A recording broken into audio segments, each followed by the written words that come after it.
John's on the line. Oh, Don't fuck. cut him off. John's on the You line. fucking cut me off on the last I tried episode. to put you up early. I'm talking about his books, and you guys fucking derail the conversation, and then we're like, oh, now we got to wrap it up. Now we got to. Don't. He's on the line. I just Don't asked be a for dick. a question. We're gonna talk to John. Hey, let's talk to him. I love reading books, it's fun. I often read them with my mum. I like reading to explore. There's no better way, I'm sure. I love reading. All right, today we're talking with one of my favorite authors that I've found recently, Jonathan Raab. He's the author of The Hillbilly Moonshine Massacre, The Lesser Swamp Gods of Little Dixie. He's founder, editor-in-chief, and every other title of owner that you could think of for Muzzleland Press, and host of the podcast Spooklights, where he talks mainly with authors about horror. They get into movies and video games, just kind of horror all around, with great guest hosts who are other great authors that I like. So that's a good podcast and worth listening to. So, John, it's nice to have you. Yeah, it's good to be here. Thanks, Jared. All right. Now, I talked a little bit about your books and Muzzleland Press last week. I believe Jason got me sidetracked and rambled on, and then Frank edited stuff. So I wanted to definitely make sure to have you on here to talk about it. Sure. The main big question that is always fascinating, especially for you, because you had a writing career and before horror that you were starting, and then decided that the best professional direction for you as a writer was to move into horror. Sure. And why horror? Yeah, so actually, I didn't really have a writing career before horror or completely removed from it because in reality, I've always been writing horror. And as far as it being the best professional direction to move into, that's absolutely not true, because if you want to make money, don't write horror, with a few notable exceptions. Yeah, I did some writing. My first professionally published pieces were nonfiction veteran advocacy pieces that I was writing. I was in the National Guard, sort of. I did a lot of writing about transitioning out of the military or being kind of in between civilian life and military life. I did some writing while on active duty as well, about what it's like to be deployed. And I did that for about 2 years, I think. And I said what I wanted to say at the time. And I wanted to get back into writing fiction. And when I was a kid, I always wrote science fiction and fantasy and especially horror stories. And I had an interest in returning to writing horror, especially since I had sort of racked up a couple of professional, nonfiction credits, and I wanted to see if I could take another crack at writing horror stories. Actually, when I was a kid, I remember writing a short story called The Goat, and it was about a farmer who had a goat that was possessed by the devil. And yeah, and I remember it freaked out. I think it was like 4th grade or 5th grade. I think it was 5th grade. And it kind of freaked out my teacher, but she recognized, like, hey, there's some good writing in here.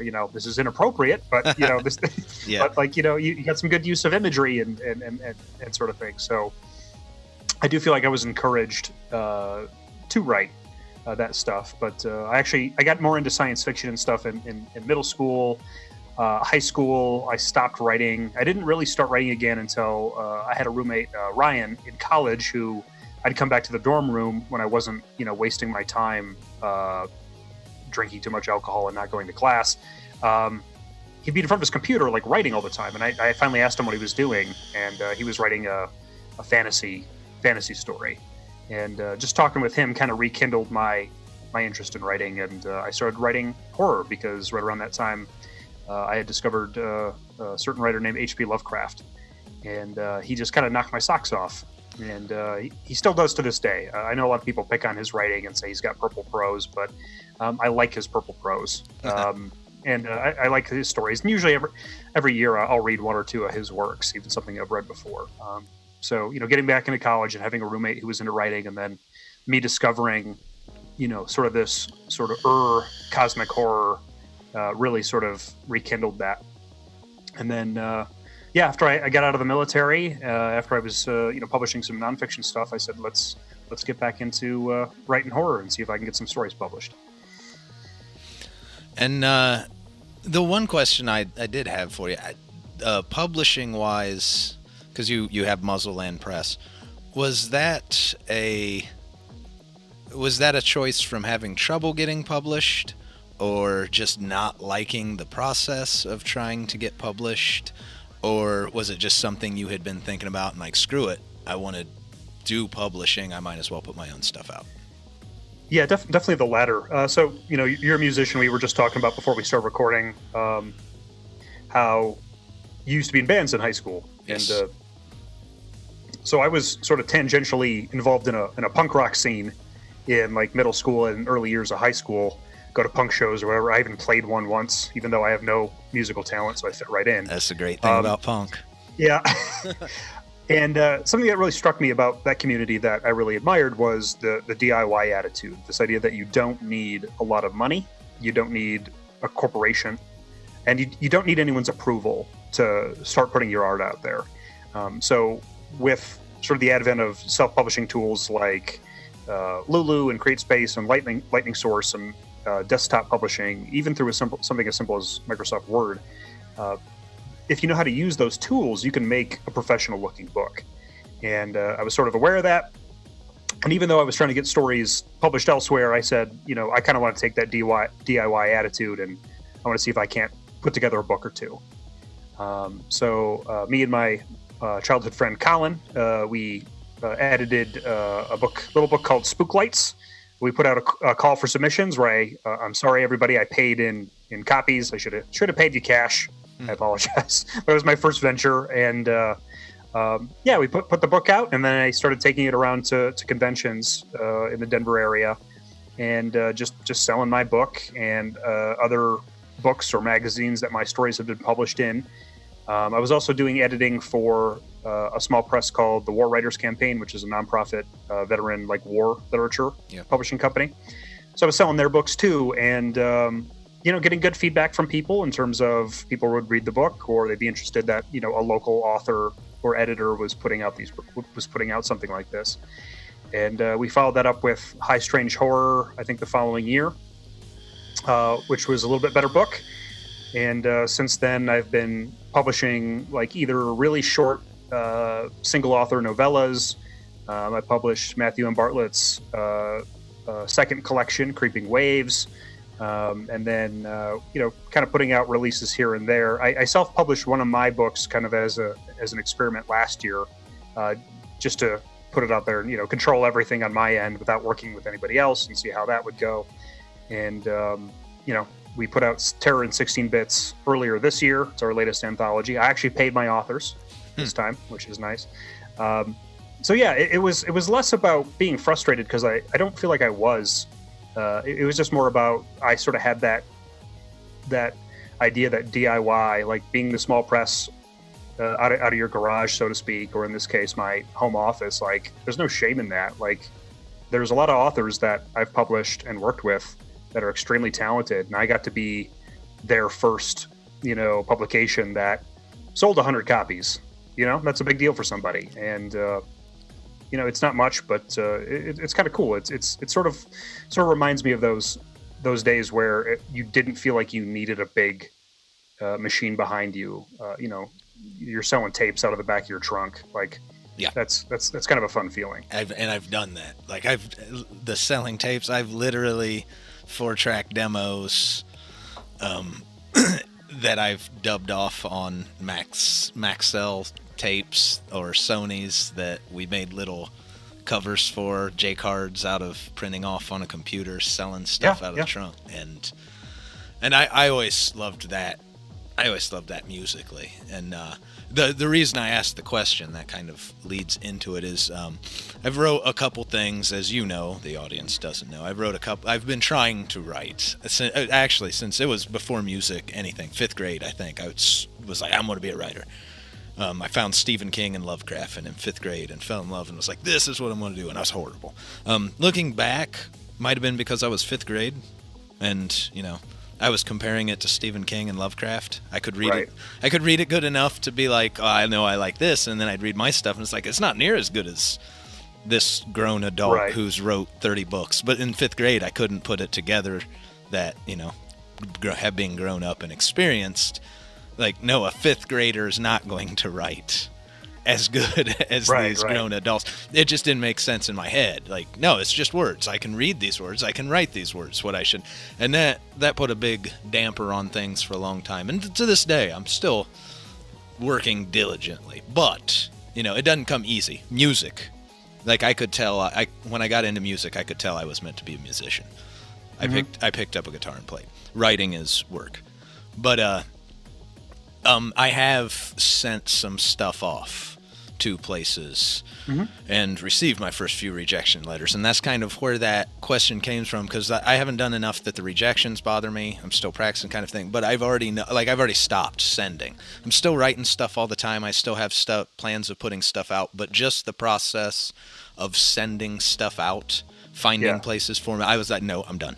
I won't do it. I'll self-publish, and that's fine, because the process of not even the rejections and the frustration of trying to break in, it's like, no, I don't need to do this.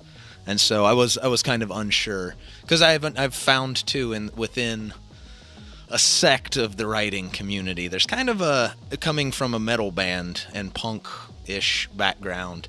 I was surprised after talking to you guys. DIY, there's a little bit of a nose turn in a part of the community. Yeah, there is, especially by the use of the term generation's a little strong, but like older writers who kind of came up maybe even in the, what do you want to call it, the aughts? I hate that term, but or the late 90s. I definitely see that sort of snobbery. The market's changed. And the fact of the matter is, it's extremely difficult to get. It was back then too, but it's even more so now. It's difficult to get that big publishing contract to get your paperback in a grocery store. Yeah. You know what I mean? Especially for horror, it's pretty much impossible. So there definitely is an attitude against self-publishing, but there are notable exceptions. Matthew M. Bartlett's Creeping Waves is a good example of that. That's an extremely popular book that was self-published, just kind of on a whim. But he was also sort of a very special talent. Gateways, right? Yeah. What did I say? Creeping Waves. Oh, I'm sorry. No, just making sure. Gateways to Abomination. Sorry. Yeah. Creeping Waves was the follow-up. I apologize. Gateways to Abomination. So there definitely is an attitude, and I think some of it is justified because there is a lot of garbage out there. There's a ton of self-published garbage. It's poorly formatted. It's poorly edited. Someone slapped something together and sold it for 99 cents and just keeps cranking them out.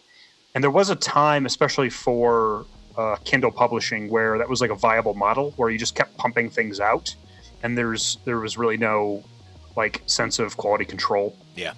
And if you go looking around on the internet or on Twitter or on Reddit, or on Facebook, and someone randomly friends you, and then they invite you to like it's their name with the word author in front of it or after it, like that's pretty obnoxious, right? Yes. And they're probably not very good. So there is sort of that fine line between some, self-publishing or desktop publishing tools being an opportunity for voices or weird concepts, like the idea of Terror in 16 bits. Like nobody, as far as I know, was doing anything like that.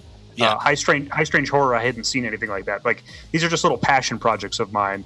Like let's go ahead and I'm going to put this out because I've got this idea that I think is unique or that I think is interesting.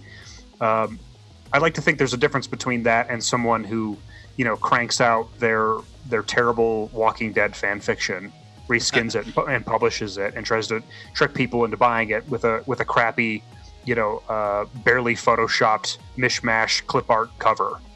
Right. Yeah. There's plenty of that garbage out there. So I think that's kind of where the attitude comes from.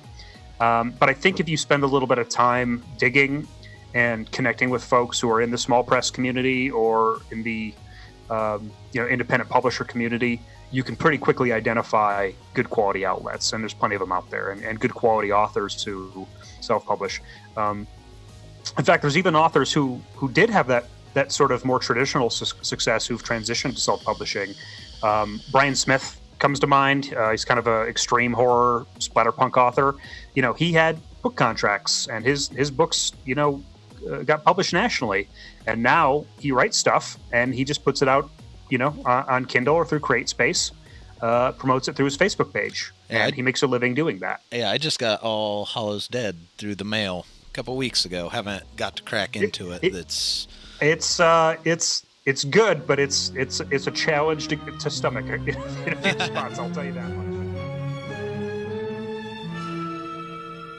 I tried to get into indie horror years ago, and it was hard because if you don't know anything, then you don't know what you're buying.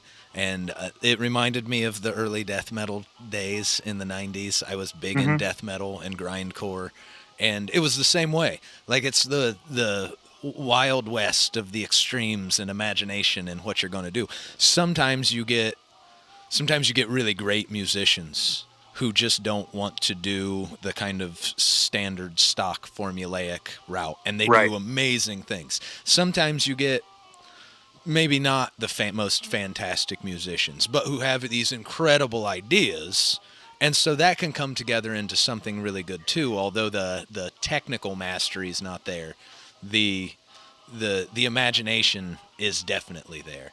And when you get into that kind of extremes to where if you're not familiar with it, it's harder to tell what's going on, you also get the big glut of people who have no idea and just want to do something. And like, it's just bad. It's bad copies of copies of copies where you just I know people always thought grindcore and death metal is just some guy screaming into a mic while everybody's slamming on instruments. It's not. There's a lot more to it. But there actually are a lot of bands that are terrible that do just that from the 90s because they didn't understand either.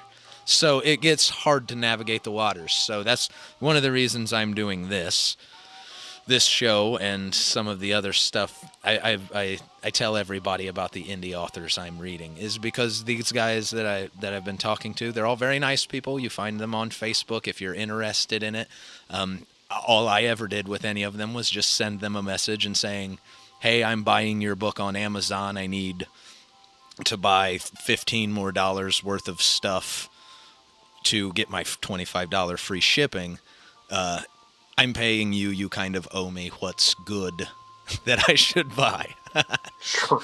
So, Sure. I mean, it's not putting much of an imposition on it, and I'm sure any of them would be happy to recommend 2 or 3 independent horror authors' books in trade for you buying theirs.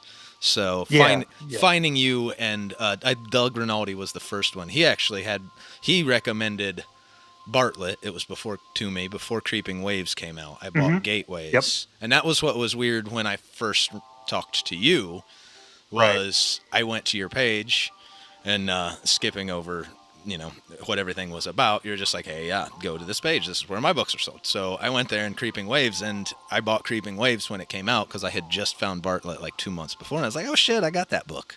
And that was actually when it hit me how hard what you guys do is, because I had stuff you put out and had no idea. You don't buy most people. Casual readers don't buy.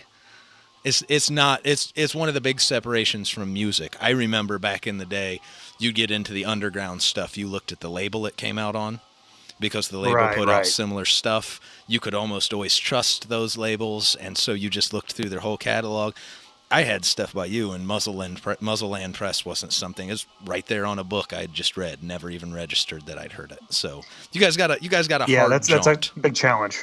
So I said I'm going to try not. It's definitely. Go ahead. That's fine. It's definitely a challenge because, like you said, people don't associate necessarily a brand, especially a casual reader. Now, if you're someone like me who, frankly, 50% of what I read is small press independent horror, then you start to recognize these things and you start to build that brand loyalty as a reader. But for a small press, and I use a small, I'm actually probably technically like a micro press because it's literally just me, and sometimes my wife helps out with the editing. But it's really hard to build brand loyalty because someone wants to buy the author typically. If someone's kind of a voracious reader or really into the genre, when that you might also enjoy comes up on Goodreads or Amazon, they might take a risk on one of our books if it happens to pop up, if it sounds interesting enough.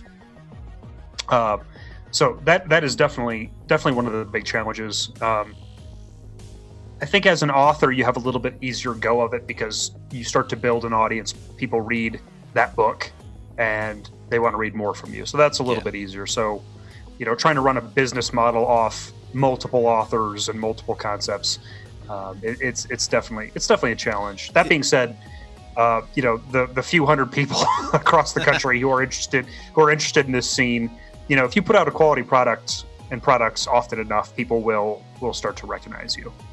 Yeah, and I was going to say, I said I was going to try not to talk much, just let you talk about you, but it's me, so this is more comfortable for me. Thank you. I will ramble, and all of that was what I was trying to use to segue into your books, which, as always, I got completely lost what I was talking about. So I'm just going to go right to it.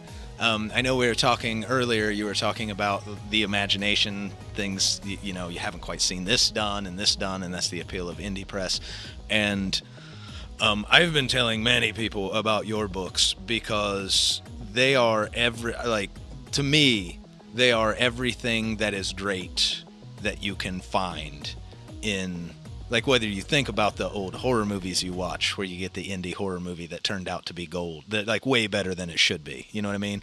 Or the band that just recorded something in their garage and put it out and it's just so much better than it should be, more than the sum of its parts. And that's what your books are to me, because they patch together everything I loved about so many genres growing up and do it in that way that somehow feels unique but extremely familiar.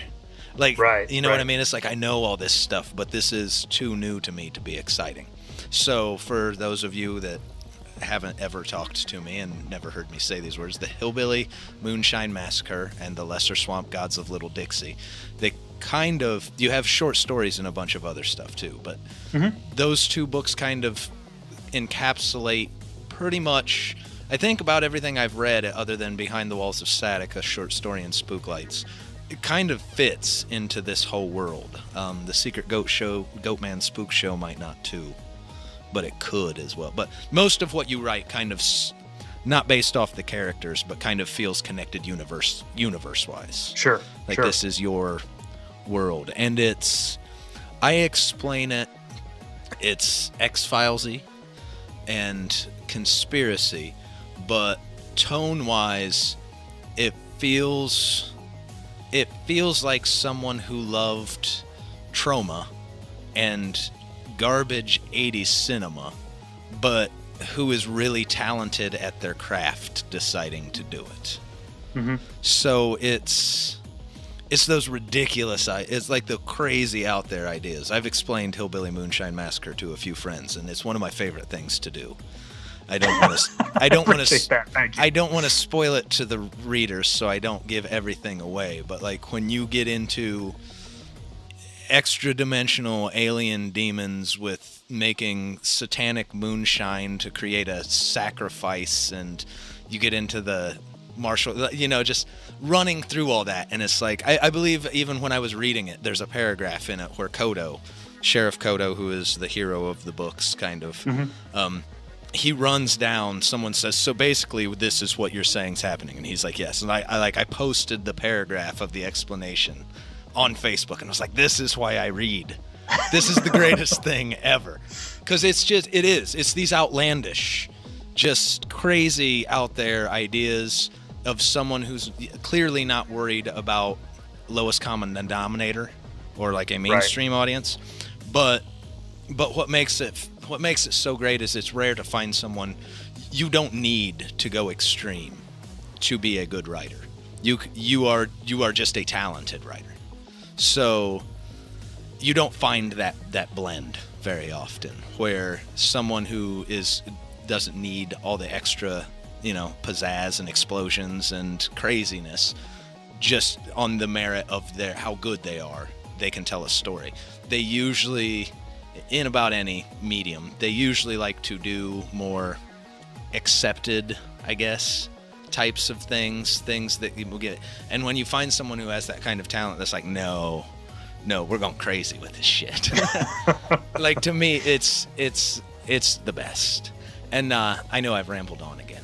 The main question I wanted to ask you, Sheriff Kodo, he's one of the greatest. I rank him with Jack Burton and Ash. He's one of the greatest action horror heroes I think I've ever read, and puts me in the mind of those Ghostbusters. But Yeah. I wanted to ask you, and I don't think I ever have. That's so rare in horror that the story, other than the monster or the evil or you actually find the main focus of the book to be this kind of over-the-top hero. So it has that action feel. And was that a conscious effort? Or did you sit down and say, I want to do this? I want to do a story based on, because most of the time you get into horror, you're like, I want to write some monsters and they're going to kill some people in really terrible ways. But Right. that's clearly, Kodo. So did you say, I want to write a story about a hero and set it in a horror world? Or did you just start writing these stories and he kind of emerged out of it, so you followed him? So that's an interesting point you brought up earlier about the rarity of the horror hero being sort of memorable and interesting, because I think you are right. A lot of the focus in horror literature and cinema is on the monster or the supernatural force, and I think there's plenty to do with that. You know what I mean? But I think things can be memorable when you do have a character that you're actually rooting for that isn't just sort of a stand-in or an archetype. So a guy like Ash is popular. A guy like Peter Venkman is popular and memorable. In fact, all the Ghostbusters are really. Yes. They're memorable because they're interesting characters, and they're interesting to begin with, or amusing, or funny, or charismatic, and then they're in these absurd circumstances. And I do think that is rare because the focus does, admittedly, a shortcoming of my favorite genre is that the focus can just be on the menace, and then that's it. So if the menace is subdued, that character is suddenly less interesting. Kodo kind of sprung up sort of organically. I used to make backyard monster movies back in like high school and college, and I wrote a character in a movie that we were making called The Blood Van. And the movie idea was the Red Cross is stealing people's blood in rural upstate New York. And that was the idea. And so that was, again, focusing on the menace, right? The monster, more or less. But as I'm writing it, I realized I wanted a law enforcement character, but I wanted him to be funny and interesting and dynamic. And as I was writing it, and then working with my partner at the time, my friend Colin, I developed this character, and he ended up kind of stealing the show. And then we had our friend Tarek play him, and people say, well, that's, like he's so funny and charismatic. Obviously, you wrote the role just for him. And the truth was, I wanted him to play this character because I knew he could pull off the mannerisms and, kind of be funny and interesting. But I gave him all the best lines because as a backup, I was going to play him.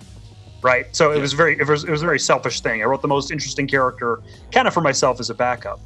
And we kept making movies for a few years where that character would show up.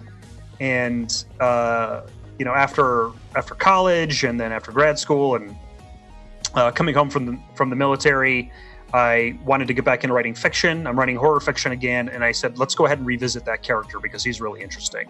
And whenever we showed those movies to people, whether it was my family or my friends or anyone else I could sucker into sitting down for 20 minutes to watch one of my god-awful movies, they always liked Kodo. He was always an interesting character. So I said, I'm gonna pick him back up again. So when I sat down to write the Hillbilly Moonshine Massacre, I had a story for a movie that we never ended up making, kind of in the back of my mind. I said, okay, I'll go ahead and make this the novel. And then I decided kind of early on to sort of reboot it in my own head. Because the people exposed to this character was like 150 people, right? So I was like, well, if I'm going to write a book, I can start from scratch. And as I was writing it, my intention was to have Richards as sort of the entry point for the reader into the world, right? So he's the guy coming home and encountering all this weirdness, and you kind of see things through his eyes for a while. And because Richards, like me, is a war veteran, and he came home, spent time with his parents. Got a crappy job, was feeling lost. I expected this character, has a lot of me in him. And while that's true, I realized by the end of the book, I had more in common with Kodo than I did with Richards, and that was because at the time I was pretty knee deep into conspiracy theory videos on YouTube. I was listening to Alex Jones every day. I was reading all sorts of weird conspiracy theory literature and books. So the stuff Kodo was kind of spouting off was what was floating around in my head. And pretty much everything he says is based on a conspiracy that's put out there by somebody else. But I kind of wrapped all that stuff up in with this idea of a charismatic, batshit crazy, but so self-focused and determined individual. And this is kind of a weird thing to say, especially be curious what you think about this. But I often think about Kodo in terms of comparing him to a guy like Batman. He's an obsessive. Like, he doesn't behave like Batman, but he's obsessive. He has a goal and he has a worldview that's extremely strong, and he's not like a total like dick about it. Like, he doesn't, like call people sheeple necessarily, or he's not insulting about it. He just accepts that his worldview is true, and he'll do anything to address the problems as he sees them. But he's also extremely funny, and I know he's funny and I know he's absurd, but when I write the character, he's playing it straight. He's not joking around. It's genuine. Yeah, it's genuine. And as a writer, I am not writing him to be mocked. Like, oh, look how silly this crazy person is. Like, I'm just writing it straight. Like, this is who he is. And I think, and I hope that lends some authenticity to the character. So when you're reading it, even though he's clearly out of control, he's an alcoholic, he's kind of a bit of a degenerate, he means well. He has a mission, and he typically has a plan to address that mission, and he's going to do that, even when the odds are completely stacked against him. So I think that makes him likable. Yeah, and pretty much I agree. Like, that's what makes him good, that's one of the things where I was saying, the fact that you're a good writer writing this, it makes it so much better, because Kodo is a character that, someone who has more ideas than maybe knowledge of what they're doing. It's the kind of character you could easily make him like a Kramer on Seinfeld, right? Where he's kind of a bit more one note, coming in saying Correct. Crazy, but you took the time to make him genuine, like as out there as he is and as nuts shit as he does, he's also a good person, right? Like, I mean, Correct. he ran for sheriff to help. I mean, he's running it out of his basement, but he did it because he wanted to help, and and I think it's the kind of blindness he has to a certain thing, or maybe not blindness, but that Batman style singularity vision. Maybe he, to say someone is a great person because they run for sheriff and then run the sheriff's office the way he does out of his basement, in a very realistic way to look at it, you could be like, well, if you were a good person, you would say, I clearly shouldn't be running for sheriff. We should get someone else in here who can rebuild the department. But for him, I have a host of mental illnesses that need to be addressed. But for him, like, there's genuine intention, and what had happened before, I imagine, if you got into the deepness of it, would play into all of it. But he sees corruption, and the most important thing in his singularity is that we get rid of this corruption. Nothing can be better until we do that. And that's what he's doing. Even if he has to run it out of his basement, there's like a genuine, I'm going to do good for other people in it. Even if, like, his singularity blinds him to some glaringly obvious facts. And I think that's what makes the character more than just this kind of one note crazy person, is you do. And after I read Lesser Swamp Gods of Little Dixie first, then went back to Hillbilly Moonshine Massacre. Lesser Swamp Gods of Little Dixie, you actually get to see Kodo as a bit more coherent or understanding, because Hillbilly Moonshine Massacre is told from Abe's perspective more. Right. So you get to kind of see, you get Kodo from another person's view. So when you're in his head, things he does make sense. When you're in a rational person's head, you get to see just what's And I'll be honest, the two together, Abe's. I've even went as far to notice lately, like Abe is a sidekick character, but Yeah. I hate calling him a sidekick because he's a lot better character than like Robin. You know what I mean? Like he's not Batman's Robin. He is. Right. He's. You know, he is what a true sidekick is, and then all the other sidekicks they've ever made are these kind of crappy sidekicks. Like he is good for Kodo to have around. He is. Yeah, he's a straight man basically. He's sort of a Watson to a Holmes type of situation. Probably a better analogy would be Mulder. He's probably like Scully to Mulder. Yes. Like he's jaded and he's a bit cynical, and he's a bit of a skeptic, but at the same time he trusts Kodo enough to sort of go along with it, or in his case at first. He's in an economic situation where this is the best job he can get, so he's just gonna make the best of it. But yes. Anyways, the two together, Hillbilly Moonshine Massacre is the one I tell everyone to start with. That's a fantastic view into the world. I reread Lesser Swamp Gods after Hillbilly Moonshine Massacre, and I actually was able to appreciate it more. But Kodo, just as Kodo, I think comes off more entertaining in the Hillbilly Moonshine Massacre because he has Abe. And so there's that. The Lesser Swamp Gods of Little Dixie makes Hillbilly Moonshine Massacre better actually too, because then you can see Kodo being this crazy person but understand there's a grounding in it too. So the two work together really, really great. So, well, that's good. I'm glad to hear that. And I actually wrote Lesser Swamp Gods intentionally so that you didn't have to read the first book to get it. Yeah, and I will. That, like I said, I read that one first, and I read it, and I remember I was at work when I got that in the mail, and I had it with me at work, and I started it, and I finished it that night when I got home from work. I read that one in a day because I couldn't stop. Perfect. And it was because that was in the first batch that I had got for you, and I was like, oh man, this is what I've been waiting to read for a long time. And before I had actually talked to you, Bartlett and Rinaldi were the only other two independent authors that I have read, and I mean, they are both great I think they're both great in what they do. Doug reminds me of very Exorcist 3. 90s horror, kind of straightforward, only with a bit more out there ideas, that independent spirit. But it's that. Bartlett, of course, I don't know, Bartlett feels more literary, maybe, to me. Like, he definitely has the out there ideas, but and you, I mean, I grew up on Evil Dead 2, Big Trouble in Little China, Ghostbusters, and then like trashy 80s horror movies. But I also grew up, my Barker and King and Lovecraft, and a lot of the horror that I read was a bit more like, especially Lovecraft, and was a bit more literary.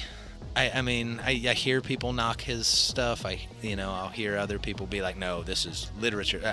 I don't know, something about Lovecraft feels more pompous and pretentious, but in that, not in a bad, I don't mean it in a bad way, just that it has that air of, this is more than trash literature. Sure. This isn't. Yeah. And you were able to kind of wrap all of it, just everything up in one book. And so that I was really excited to have you on here. And actually, my book collection has grown by an entire shelf since meeting you.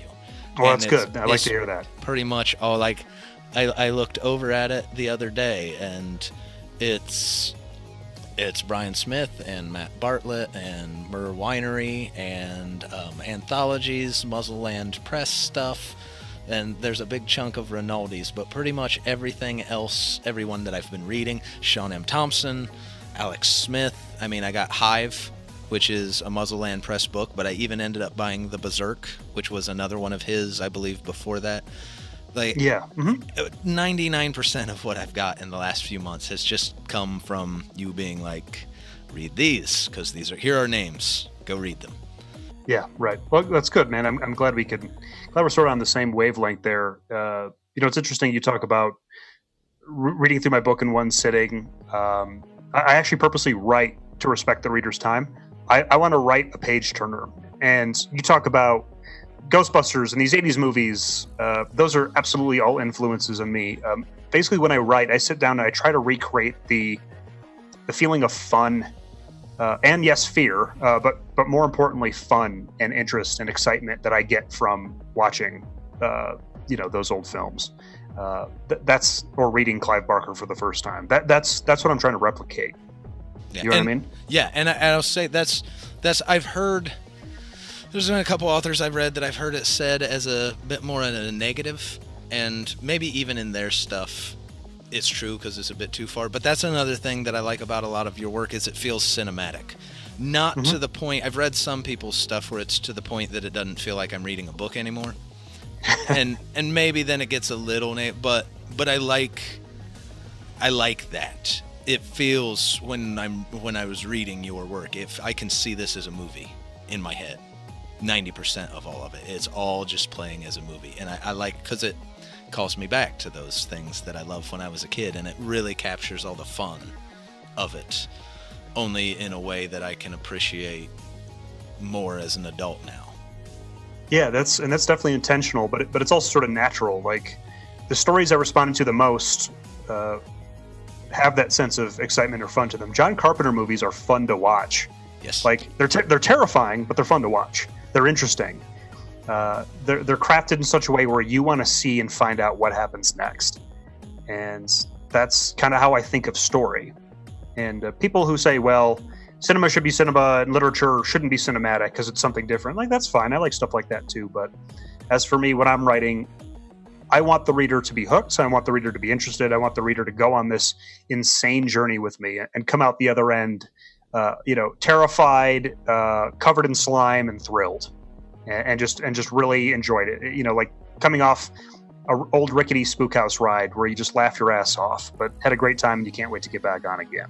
And I think that is a fantastic explanation of your work that if I were better with words, I would have used in last episode when I tried to explain it. Looks like we went on a little long. This interview is probably going to be cut into 2 pieces. I know Frank's been putting out every other week extras. Mm-hmm. So I don't know how he'll edit it, whether he'll do half and half or the bulk meat and potatoes and cut out the rambling and then excerpts in the off episode, but I imagine it will all get used.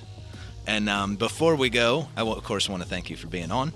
And before we go, go ahead and tell people what is out now. I know I talked about Terror in 16 Bits a little bit, but let people know what's out now, what's coming, and where to find you.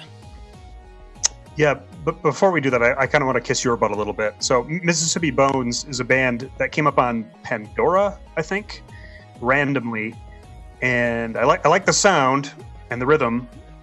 And then I'm listening to the lyrics, and I'm like, I think he's singing about Blade Runner, And then I'm like, wait a minute. And then this is a song about Star Trek.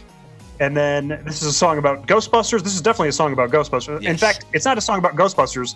It's a song about Ghostbusters 2. Yeah, a little bit of both. Which scores extra points for me because I love that movie. So, I'm thrilled that you like my books and you kind of get it. And speaking to you, I know you're my ideal reader because it's interesting, like listening to Mississippi Bones, like these guys are speaking my language, or we definitely have the same cultural touchstone. So it's kind of cool when someone like me, I admired your band's work, that you ended up liking my my writing as well, because I did listen to some Mississippi Bones when I was writing Lesser Swamp Gods of Little Dixie. So like that, I definitely would listen to that music a little bit and come up with ideas. So it's definitely cool that you can connect with someone who's kind of on your same wavelength. Yes, it's been great, and I've already been telling people we're teaming up on Mississippi Bones' next album. Indeed. And it is going to be one of the greatest things ever, I think. Yep, and I owe you. I got to write you something this weekend, and I'm looking forward to getting into it. So I can't wait. And then go ahead and tell people where to find you and what else is coming out. Yeah, so Muzzleland Press has a website. You can find us at muzzlelandpress.com. Even if you screw up the spelling, just Google it. You'll find it. You can also find us on Twitter. You can find us on Facebook. And if you look me up on Facebook, you can send me a message or just send me a friend request, as long as you're not like an Iranian spy bot or a porn model pasted over some nonsense, randomly, alphanumeric number generated name. I'll probably accept your friend request. My books from Muzzleland Press, the latest one is Terror in 16 Bits. It's an anthology. It's on Kindle and paperback. You can find it at our online store and on Amazon, of course. As for my personal work, Lesser Swamp Gods and Hillbilly Moonshine Massacre are both only 99 cents for Kindle, so I make it easy. If you like it, great. You got a good deal for $1. If you hate it, it's only 99 cents. You're out. And, if you hate it, shame on you. Yeah, well, I'm not for everybody, and that's okay. Alrighty, well, thank you very much, John, and I guess I still haven't figured out the end of these. I haven't even got a name yet. You don't have a name yet. They keep saying it's like Jared Reads or something, right? Yeah. I might end up going with Reading Rainbow of Death. Yeah, no, I like that one. Yeah, that one's good. So who knows? But that's the interview with Jonathan Raab. Thanks everyone for listening. Thanks, John.